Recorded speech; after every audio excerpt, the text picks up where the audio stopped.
Después de 7 partidas de 18-30 este año 2022, en los últimos 2 meses, y habiendo decidido descansar un poco de este juego, hay algún otro jugador que terminó agotado después de 7 partidas de 5 horas y media cada uno, creo que estoy en condiciones de dar una opinión final tras esta serie de juegos. A ver, en el año 2006, hace 16 años atrás, jugué un par de veces el 18FL. Es un juego 18 situado en Florida que tiene algunas reglas más sencillas, por supuesto, que este 1830. En esa época lo jugué con 2 personas novatas que las usé como conejillo de indias para aprender los mecanismos, ¿cierto? La dinámica del juego y luego presentar este juego a mi grupo principal, que a la época jugaba juegos como Age of Steam o Power Grid, juegos euro o algunos económicos medio pesados. Y la verdad es que esta experiencia de esas 2 partidas no resultó buena, porque desde luego las personas no eran tan duchas en juegos económicos, error mío tal vez. Luego en la parte operativa la encontré un tanto farragosa, un poco lento, la forma en que se construían los rieles, similares a los de Age of Steam, pero me parecía que era más complicado. Al final de cuentas encontré que era un trabajo eso, y no era diversión por ningún lado, no era tampoco desafiante, y siempre quedé un poquito traumatizado con esa experiencia, y no la quise presentar a mi grupo principal por miedo a echarlo a perder, digamos. La idea era encontrar el momento oportuno para poder introducirlo. Este año 2022, por alguna razón, aprendí que existía el juego Poseidón, que era una versión más simplificada de los 18XX, especialmente en la parte operativa. Así que lo compré, todavía estaba disponible, y lo jugamos, y tengo videos aquí en este canal. Y la verdad es que es un juego que está acotado en el tiempo porque tiene unas rondas predefinidas, rondas accionarias y rondas operativas, y eso hizo que pudiéramos terminarlo sin ningún problema. Y nos gustó, y jugamos, no sé, también 6-7 partidas, cada una de unas 3 horas, 3 horas y media de duración. Y compartida con 18XX el concepto esto de las rondas accionarias, como decía, y de que también tienen reglas relativamente sencillas. Si bien es cierto, las decisiones que uno puede tomar eran muy importantes y trascendentes. Y también hacía que el juego tuviera esa connotación épica, entendiendo por épica el hecho de que uno después se acuerda de las partidas, está conversando sobre la partida el día siguiente o una semana después. Y si algunas han tenido algún desarrollo particularmente distinto, uno se puede acordar después de algunos años qué es lo que pasó en tal partida.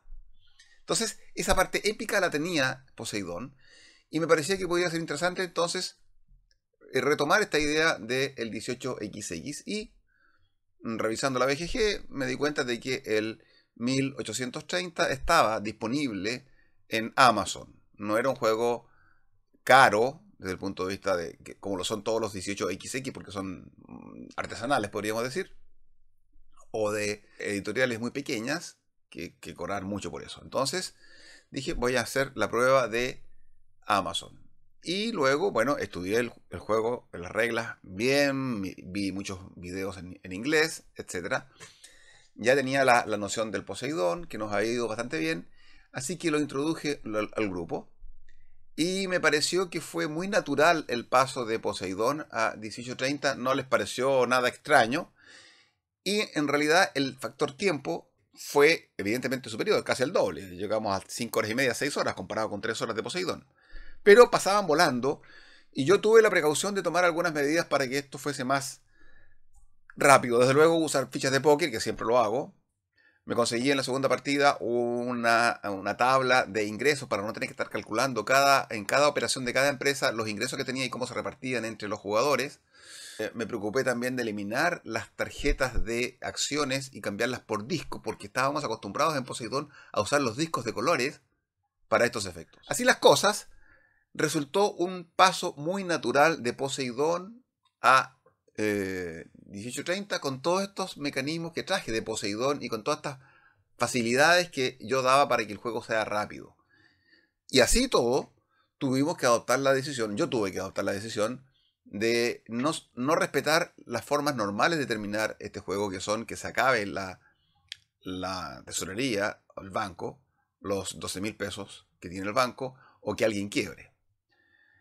Porque que alguien quiebre es bastante difícil. Yo avisoraba que era difícil porque tenemos cierta experiencia en juegos económicos, entonces hay ciertos elementos que hay que preocuparse, y en Poseidón pasaba lo mismo con el tema del cambio de las épocas, con el barco, y en 1830 son los trenes, entonces yo sabía que por ahí no íbamos a terminar el juego, y probablemente terminar con toda la plata del banco también era muy difícil, así que bajé también la tesorería a 9.000 pesos, y ni aún así la pudimos terminar nunca, la tesorería. Nunca se agotó la tesorería en las 7 partidas, siempre al final concluimos con un horario tope, y dependiendo de si el horario tope llegaba en fase accionaria o en fase operativa, dábamos algunas rondas más para que se desarrollase el juego y terminase siempre en alguna ronda operativa y no accionaria. Entonces, adoptamos todos esos mecanismos y al final resultó bien.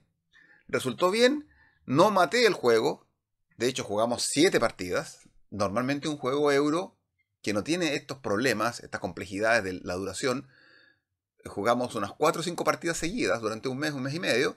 Aquí casi llegamos a los 2 meses jugando este juego, y lo que me parece extraordinario. O sea, logramos un cierto objetivo.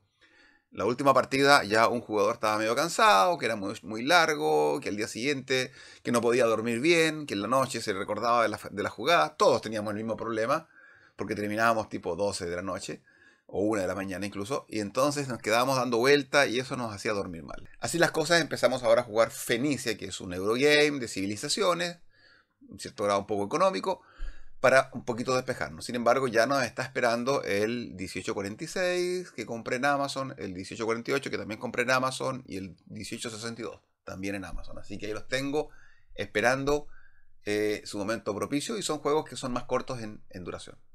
Así que, ¿qué opino después de esta experiencia? Bueno, que es un juego interesante. Como ya he dicho en otros videos de esta serie, son juegos de reglas sencillas. No es tan complejo, las fases son todas relativamente elegantes y lógicas, y no hay tantas contraexcepciones o situaciones especiales. De repente, tal vez la subasta inicial de las cartas especiales puede ser un poquito complicado, pero hay formas de introducir esa fase del juego de manera más expedita y más sencilla en las primeras partidas, sin subasta, o una subasta más acotada, porque los jugadores todavía no aquilan bien cuál es el valor intrínseco de cada una de esas cartas especiales o compañías privadas, como se denomina en las reglas. Ahora, ¿qué otros elementos más? Entonces, desde ese punto de vista, bien, un juego interesante, desafiante. No es un juego entretenido como alguno pudiera pensar, una entretención superficial o fácil, de algarabía, de risa, salvo cuando, bueno, cuando alguien quiebra es entretenido para los demás, pero el que está quebrado pasa muchas penurias. Es decir, en este juego se producen shocks terribles de que de repente alguien está muy bien en su empresa y al media hora está pateando la gata, como se dice, está delirando, está en shock, está traumatizado, y luego se puede recuperar otra vez. Entonces pasan etapas dentro del juego en 5 horas. ¿Qué hace esto? La epicidad queda reflejada en ello. Ahora, hay algunas cuestiones que se dicen que son como mitos urbanos, diría yo, respecto a este juego, porque hay cierto esnovismo también en la gente que juega este tipo de juegos, los 18X, que tratan de pintarlos como la gran cosa de difícil y de complicado, y es como para nosotros nomás, es como para dárselas de algo que no es en realidad. Por ejemplo, uno, no es un juego de peso más que de 3 en cuanto a reglas. En realidad, en la BGG está como 3,7, yo diría que le pondría 3. Si entendemos el peso de la BGG como de dificultad de las reglas. En cuanto a profundidad en las decisiones, sí, por supuesto, más cerca del 4, ¿cierto? Pero no sobre 4, por lo menos 1830. Entonces ahí hay un primer mito, digamos. Segundo, que los jugadores quiebran, que pueden quebrar, que es terrible, que no sé qué. Falso, nosotros ninguno quebró. Si bien es cierto, nunca jugamos todas las horas, pero sí llegamos a la fase en casi todos los juegos, salvo el primero probablemente que cortamos antes. Pero siempre el horario en que cortábamos las partidas, ya habíamos llegado a la fase en que se perdían algunos trenes. En la fase se le perdían los trenes 3 con el primer tren 6 que se compraba, o se perdían los trenes 4 con el primer tren diésel que se compraba, que es donde efectivamente podría quebrar un jugador cuando tiene que poner desde su patrimonio personal para poder comprar los trenes que necesita esa empresa de la cual él es presidente. Esa fase la pasamos. ¿Qué es la fase más difícil? Después empieza nuevamente como quien dice, una segunda parte del juego donde los jugadores que quedaron mal tienen que empezar a recomponerse porque han logrado salvar esa empresa. Esa empresa ahora va a quedar con un tren diésel y empiezan a ganar mucha plata. Y entonces ahí esos jugadores que estuvieron a punto de quebrar y que metieron todo su dinero en esa empresa quieren que el juego dure mucho tiempo más para que recuperen esa inversión, ¿cierto? Y tal vez otros jugadores que fueron más tranquilos, más conservadores y que se quedaron con una empresa que gastó no tanto en trenes, un tren de 5, por ejemplo, que son trenes permanentes, no tuvieron que desembolsar nada de su bolsillo, pero si la partida se alarga, bueno, pero a lo que voy yo, casi todas las partidas llegamos a la fase en que pasamos la zozobra y ya se empezaron a recuperar los jugadores, por lo tanto, no hubo quiebra. Obviamente, como te digo, pasaron hubo varios casos de casi quiebra, pero en realidad es muy difícil que se quiebre porque a esas alturas, cuando ocurre aquello, primer tren de 6 o D, ya los jugadores tienen muchas acciones de otras empresas. Por lo tanto, siempre van a poder vender acciones para poder hacer el dinero suficiente para comprar el tren. Y muchos nos dimos cuenta, además, por supuesto, de la utilidad de tener dos empresas y uno puede comprarse el tren de la otra a la una, etcétera, y empezar a operar en forma alternada en las rondas y así no tener que comprar el tren más caro, digamos, y a comprarlo muy barato. Entonces, hay mecanismos que ya los aprendimos rápido y obviamente que los jugadores que han jugado 20, 30, 40, 50, 100 partidas de alguna de estos juegos 18xx ya lo tienen bien asimilado. Por lo tanto, la posibilidad de quebrar es muy difícil. Así que esto es un mito de que... De hecho, en la BGG hay uno de los silos del foro general, habla de que alguien preguntó, bueno, ¿qué experiencia tienen? ¿Cuánta gente quiebra en estos juegos normalmente? Y el promedio es que entre 1 y 2 partidas, de un total de 10, alguien quiebra. Es decir, el porcentaje es bastante escaso y en el caso nuestro no se dio nunca. Y no es porque no hayamos terminado la partida, porque como digo, cuando ya pasó la zozobra, luego empezamos con unas rondas donde simplemente se empiezan a repetir los trayectos, los niveles de ingresos se empiezan simplemente a copiar, y ya no hay muchas acciones que comprar y hay que estar repitiendo en forma bastante majadera las rondas. Ya voy a hablar sobre eso unos minutos después. Así que no hay nivel de quiebra muy elevado. ¿Que son largas las partidas? Absolutamente. Son largas las partidas. Y si alguien dice de que esto puede durar, con jugadores experimentados, puede durar menos de 4 horas o 4 horas, no, eso no es verdad. Es decir, o sea, y si es verdad, no lo puedo dudar, por supuesto, no es la generalidad, será uno de cada 20 grupos donde eso puede ocurrir, de que jueguen en menos de 4 horas. Son pamplinas esas. Y si lo están jugando así en forma automática, en realidad, cuando uno juega un juego de manera automática, es que ya el juego no tiene ninguna gracia para los jugadores, no hay nada nuevo, o sea, ya se hacen, es como las partidas rápidas de ajedrez, ¿cierto? Esas en 4 minutos donde los jugadores se saben las movidas así, y hay que pensar 1 o 2 minutos en una partida, no, ¿qué? En una partida de 4 minutos pensarán 30 segundos, si es que. ¿Sí? ¿Eso es bonito en un juego? No.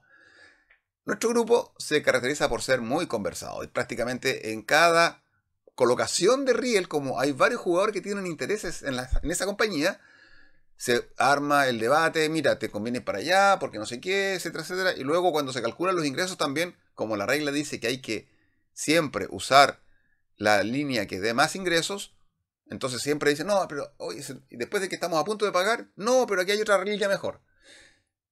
Más que análisis, parálisis, es un poquito alambicado el juego en ese sentido.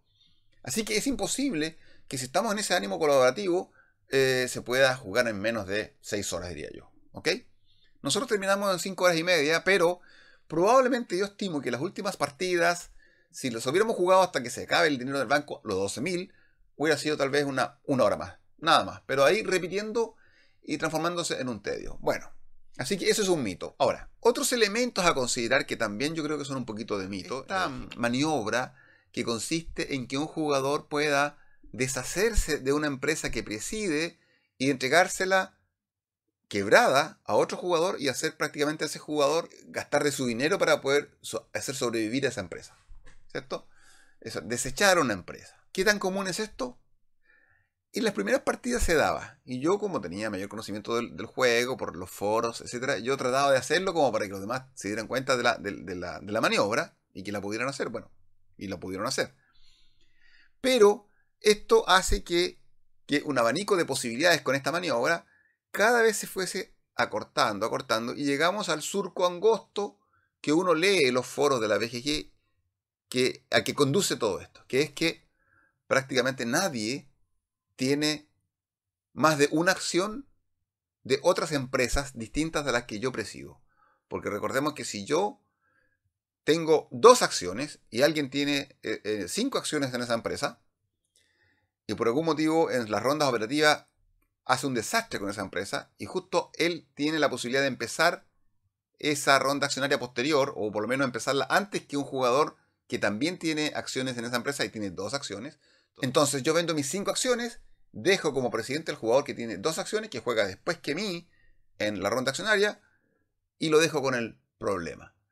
Esto, insisto, se dio un par, 2, 3 o 4 veces, pero luego se fue eliminando y al final no se produce, porque todos tienen en realidad tan metido en la cabeza eso, y todos los que juegan este juego 1830 también lo tienen, que evalúan muy bien si comprar 2 acciones de una empresa manejada por otro jugador. Y particularmente si es uno que pueda jugar antes que yo en la ronda accionaria. Los de mi derecha particularmente. El primero de mi izquierda probablemente es el que más puedo controlar porque él tiene solamente una posibilidad de jugar antes que yo en ronda accionaria cuando le corresponde a él ser el primero de la ronda. Pero si ya le corresponde al segundo, yo siempre voy a jugar antes. Por lo tanto, ahí tengo una cierta certeza con el jugador de mi izquierda. ¿Ok? Pero respecto al resto no.